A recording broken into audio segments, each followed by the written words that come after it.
Esta mañana el ilegítimo Pedro Sánchez estuvo en una de sus terminales mediáticas, concretamente en Hoy por Hoy de Àngels Barceló, donde le dieron un masaje para blanquearle, y se mantuvo en su línea. Hubo cambios de opinión y todo eso que estamos acostumbrados a ver. Así que después de comentar brevemente qué es lo que ha dicho, veremos la opinión de psicólogos expertos, así como de personas que le han conocido como Rosa Díez y Susana Díaz, para intentar desentrañar qué es lo que pasa dentro de la cabeza de Pedro Sánchez. Porque obviamente su comportamiento no es normal. Hace unos días recordaréis que Óscar Puente salió diciendo, al igual que Pilar Alegría, que la amnistía le hicieron porque lo necesitaban. Yo lo he dicho claramente, cuando se me pregunta si no hubierais necesitado esto para la investidura, ¿lo hubierais adoptado? Probablemente no. Hasta ese momento Pedro Sánchez había dicho que era por el interés general, por la paz social, por pacificar Cataluña. De hecho, la primera vez que habló de amnistía dijo que era por el interés de España. Y por esas mismas razones, en el nombre de España, en el interés de España, en defensa de la convivencia entre españoles, defiendo hoy la amnistía en Cataluña. Pues hoy ha tenido uno de sus cambios de opinión. No mintió, cambió de opinión. La amnistía se tramita sobre un contexto concreto, y ese contexto concreto tiene dos dimensiones. Una global, donde la sociedad española, pues el pasado 23 de julio, visto el resultado electoral, se tenía que enfrentar a una disyuntiva bastante clara, y era si queríamos pues seguir el camino de otros países, no solamente en Europa, sino también fuera de nuestro continente, donde bueno, pues el avance de la derecha y la ultraderecha está provocando que haya gobiernos, a mi juicio, de corte reaccionario. Es decir, reconoce que perdió las elecciones y que hizo la amnistía para que no gobiernen los que las ganaron, PP y Vox, con el apoyo de Unión del Pueblo Navarro y Coalición Canaria. Vaya, que su concepto de democracia no es respetar lo que han votado los ciudadanos. Pero es que luego lo empeoró todavía más. Lo denominó hacer de la necesidad virtud. Las motivaciones yo las he explicitado. Hay que hacer de la necesidad virtud. ¿Necesidad de quién, Pedro? Tu necesidad de mantenerte en el poder. Si Àngels Barceló no fuese una palmera, le recordaría la cantidad de veces que desde el PSOE dijeron que la amnistía era inconstitucional, que no cabía en la Constitución y que era ilegal. No porque no solamente no lo contemple la Constitución, sino porque es contrario a lo que yo he defendido siempre, con mi palabra y con mi acción. Pero es que el trabajo de Àngels Barceló no es ese. Àngels Barceló no está para informar. Está para manipular a la sectita de votantes del PSOE y para blanquear al megalómano que hay en la Moncloa. Y ahora viene la parte más divertida de todo esto, cuando reconoce que Puigdemont es un prófugo de la justicia, un delincuente. Preguntaba por qué se habían reunido en Ginebra y usted me dice porque hay algunos de los actores que viven fuera de España. No viven fuera de España porque hayan decidido establecer su residencia en otro sitio, porque uno de los con los que se negocia es un prófugo de la justicia. Evidente. Eso no es un exiliado. Nadie lo está, digamos, o al menos yo no lo estoy poniendo en duda. No pone en duda que Puigdemont es un delincuente y está negociando con él, que por cierto, que el presidente de la Generalidad es Pere Aragonés. Se ha ido a reunir con un delincuente que solo tenía 5 escaños en el Congreso más los 2 que le regalaron. 5 escaños de 350 y este tío es el que decidió el futuro de España junto con un perdedor que es Pedro Sánchez. Así que todo lo que decía es mentira. Que no creo que os esté revelando nada, ya sabemos que este tío es un mentiroso. Primero, que no iba a haber amnistía, luego que la amnistía era por el interés de España y ahora que la amnistía era por el interés de sus cojones morenos. Mira, primera vez que dice la verdad. Y toca ver lo que según los expertos hay dentro de la cabecita de este sujeto. Psicólogos analizan el comportamiento de Sánchez en El Hormiguero, tiene un grado de narcisismo. ¿Qué es eso del narcisismo? Los perversos narcisistas son personas egoístas, ególatras, carentes de empatía como tal, más bien solo pueden reconocer carencias y actitudes en el otro para manipularlo y conseguir su beneficio propio, la satisfacción de sus deseos y necesidades. Algunas características es que utilizan el ataque a modo de defensa, no sienten culpa, son susceptibles a la crítica, pretenden brillar siempre por encima de ti, buscan embaucar, son confusos, ambiguos, utilizan la falta de comunicación, la confusión en el mensaje, usan la mentira, utilizan mucho el castigo y el ghosting y buscan perfiles específicos a los que manipular. Y ya hemos visto que se ha rodeado de aduladores que carecen de ningún tipo de aptitud para gobernar, pero que le ríen las gracias, y cuando ya no los puede utilizar los desecha.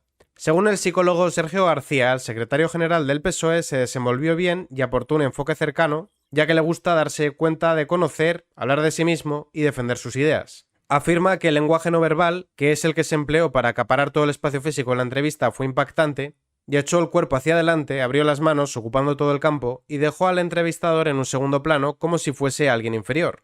También hace referencia a su imagen altiva y que busca poder y prestigio, ya que da mucha importancia a su imagen, a su porte y a su presencia. De hecho, prosigue, en algún momento puede mostrar cierta vanidad. Su capacidad en la política consiste en yo tengo razón, aunque tú me digas que no lo tengo. Otra de las cosas que ocurrió durante el monólogo es que confundió las ideas con las opiniones. El dirigente del PSOE piensa que las opiniones valen como una idea y no es así. Por eso mezcló los conocimientos de filosofía política y de manejo por parte de sus asesores.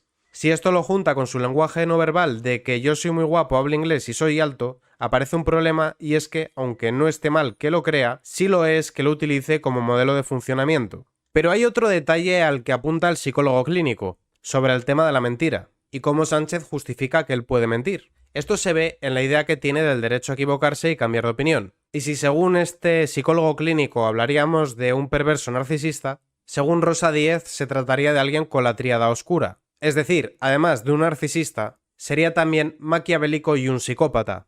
A la pregunta de si se exagera con Pedro Sánchez, Rosa responde: lo mejor es olvidar la propaganda y juzgarlo a través de sus actos y de las consecuencias que tienen para los ciudadanos. En el caso de Sánchez, las barbaridades son tantas que tendemos a olvidarlas. Pero la parte interesante es cuando hablamos de la tríada oscura. La fobia que profesa a todo aquello, persona, organización, institución que no puede controlar, el castigo que inflige y el ostracismo al que condena a quien se atreve a disentir, la desautorización absoluta contra cualquier miembro de su propia formación que cuestiona siquiera mínimamente algunas de sus decisiones, la desacreditación grosera y orquestada que practica contra todo aquel que descubre y denuncia sus trampas, su absoluta falta de empatía en las personas que sufren las consecuencias de sus actos, la búsqueda permanente del aplauso y del beneficio personal, el endiosamiento y la feroz descalificación contra cualquiera que se atreva a cuestionar sus órdenes son algunos de los comportamientos que marcan a fuego la biografía política de Pedro Sánchez y que se ajustan como un guante a la personalidad descrita en psicología como la tríada oscura. Además, Rosa Díez agrega que Sánchez carece de empatía y remordimientos, le importa un bledo lo que piensen los demás. Y además apunta a que Pedro Sánchez es tremendamente peligroso y que utilizó previamente el Partido Socialista como un banco de pruebas y que luego ha aplicado lo mismo en España. Con el PSOE hace lo que quiere hacer en España. Lo primero fue liquidar al Comité Federal, quitarle todas las competencias de control sobre la Ejecutiva, y es lo mismo que más adelante hizo con el Congreso de los Diputados, por no hablar de los Reales Decretos. Yo aquí agregaría lo que está haciendo ahora con los jueces y fiscales, más la introducción de la figura de la UFAR. Y ahora vamos a rescatar dos vídeos de las primarias del PSOE en las cuales Susana Díaz interpela directamente a Pedro Sánchez y aunque en aquel momento no se tomó en cuenta, prácticamente fueron una premonición de lo que iba a venir. Aunque aquí quiero aclarar que no existe un PSOE bueno y que si en lugar de estar Pedro Sánchez estuviese otro, también los españoles pagaríamos las consecuencias. Aunque posiblemente no tanto como con este sujeto. Y yo creo, Pedro, que no se puede tener cada día de la semana una visión de España, 7 visiones distintas o 19, una por comunidad autónoma y ciudad autónoma, porque el secretario general del PSOE tiene que tener muy claro cuál es la idea de España, que tiene generar certidumbre, generar seguridad y generar confianza, y eso no lo hemos hecho hasta ahora. En pocas palabras la ha llamado mentiroso. ¿Pero a qué se refiere con eso de 19 ideas de España? Mitin en el País Vasco del PSOE hoy, mitin hace una semana del PSOE en Madrid. Encuentra las banderas de diferencia. En País Vasco no utilizaron ninguna bandera de España, mientras que Madrid sí, porque el PSOE es un partido camaleónico que busca aglutinar votantes para luego hacer lo contrario a lo que promete. Esta es la línea en la que trabaja Pedro Sánchez. Pero más demoledor si cabe fueron estas palabras de Susana Díaz, donde vaticina cómo Pedro Sánchez se iba a enfrentar con la cúpula antigua del PSOE. Y os recuerdo que esto fue hace 6 años. Lo que te diré es lo siguiente, mire, yo entiendo que trates de justificarte en tus diferencias conmigo. Entiendo que trates de justificar la derrota, la desunión en las diferencias tuyas y mías. Pero si tu problema fuese yo, tu problema habría acabado hace mucho tiempo. Tu problema no soy yo, tu problema es que hace 2 años elegiste una ejecutiva de la cual de los 38 miembros solo prácticamente 7 quedan trabajando en torno a ti. Tus portavoces parlamentarios tampoco trabajan ya contigo. Felipe González, que era la persona que te aconsejaba y te ayudaba, tampoco piensa también que lo has engañado. Tu problema no soy yo, Pedro, tu problema eres tú.